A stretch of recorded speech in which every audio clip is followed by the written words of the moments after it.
Ja, men vad ska vi prata om då? Ska det laddning på vägarna? Vi ställde ju en fråga till er i communityt om vad ni ville se och vi fick in väldigt mycket feedback, vilket var roligt. Så att vi tänkte väl prata lite grann om resa med elbil. Hur funkar det? Absolut. Very good. Kör vi.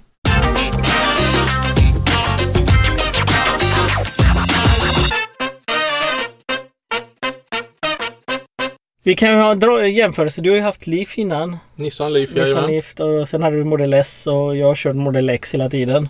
Det som händer i Tesla-världen så har vi Tesla-nätverket. För mig, jag åker ofta till Köpenhamn och min svärmor bor där och där hon bor så finns det ingen supercharger. Det ligger 10 mil ifrån då.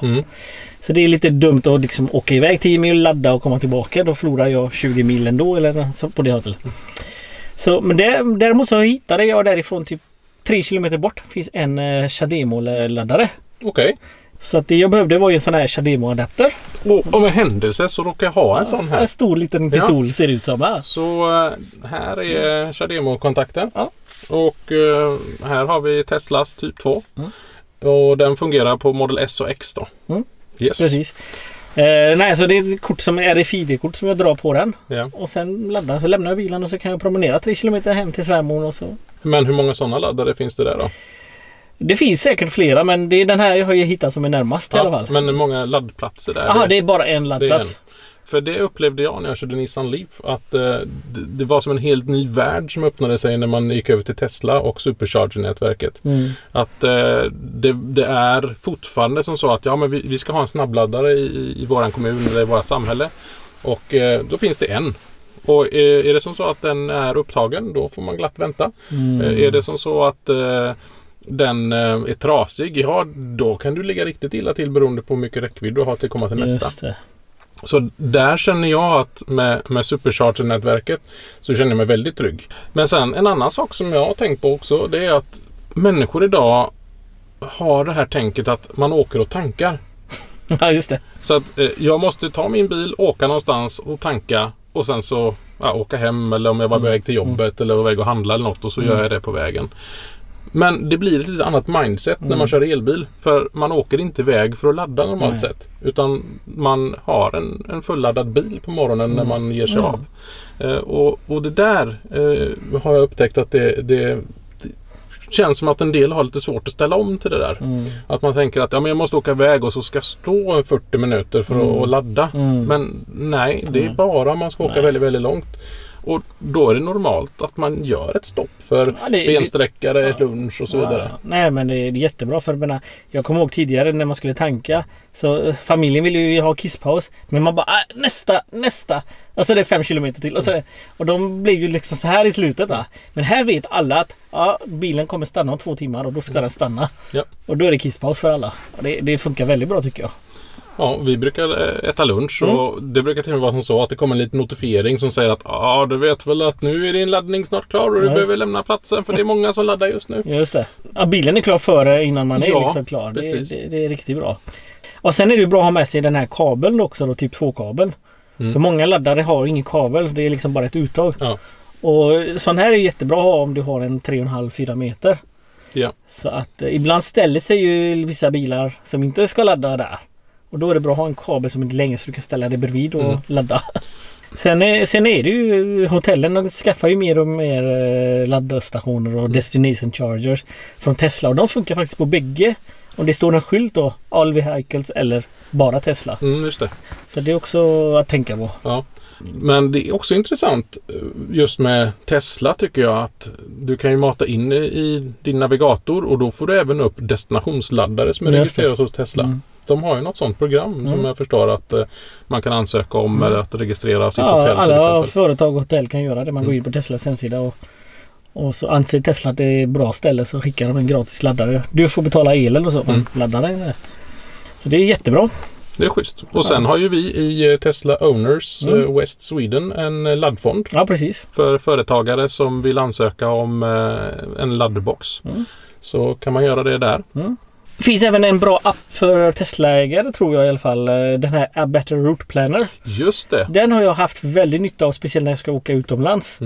Att du matar från vart jag ska åka om jag har flera stopp på vägen. Och den räknar ut var jag kan stanna och ladda och sådär då. Och där matar man även in vilken bil man har och vilken batteristorlek man har. Och så har den en profil för hur långt man kommer. En annan sak jag tänker på när man är ute och kör, det är att har man bilen på leasing så måste man kolla med leasingbolaget vilka regler som gäller. Just det. Jag vet att jag är tvungen att ha med mig ett intyg från leasingbolaget att det är okej att jag lämnar Sverige. Och det ska finnas med då i bilen vilken period det är som man avser att vara utanför landet. Precis. En annan grej som jag har haft nytta av det är den här appen då, PlugShare. Som är riktigt bra också då. I den kan man ju faktiskt se var man befinner sig och om det finns några ladduttag här och var som man kan använda då. Och det är både privatpersoner som delar ut sina egna och även företag och sånt här då.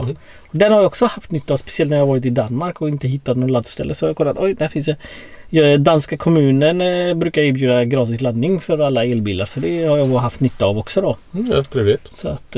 Så PlugShare kan jag rekommendera. En annan tjänst jag kan rekommendera det är uppladdning.nu.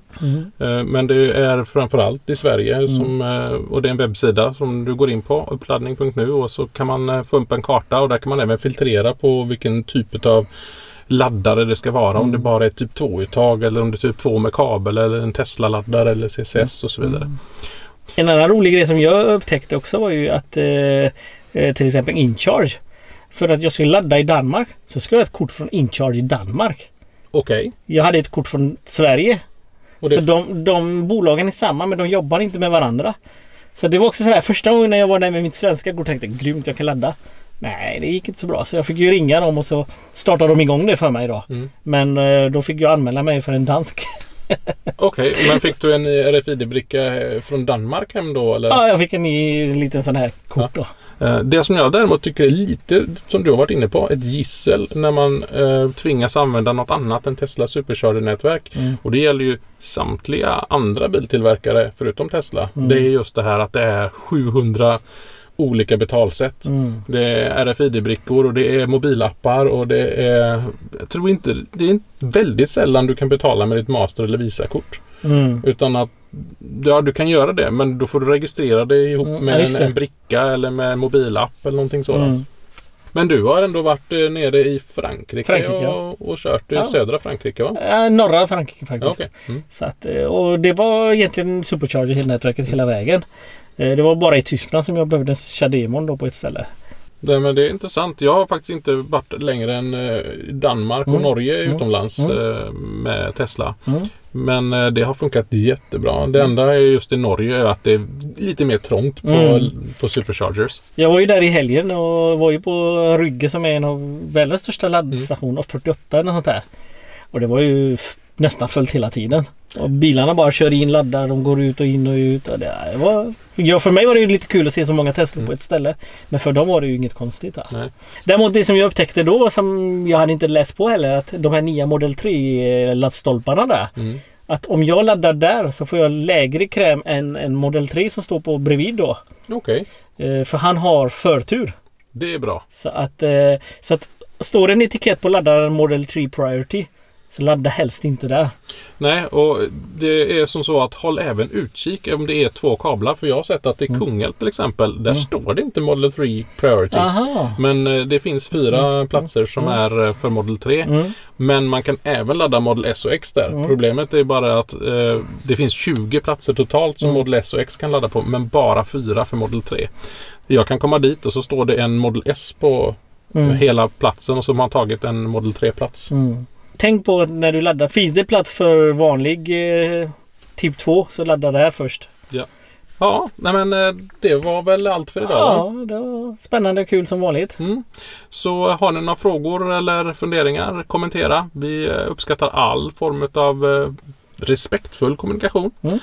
Vi är elbilsnackarna, det är Magnus. Hamid. Ha det gött.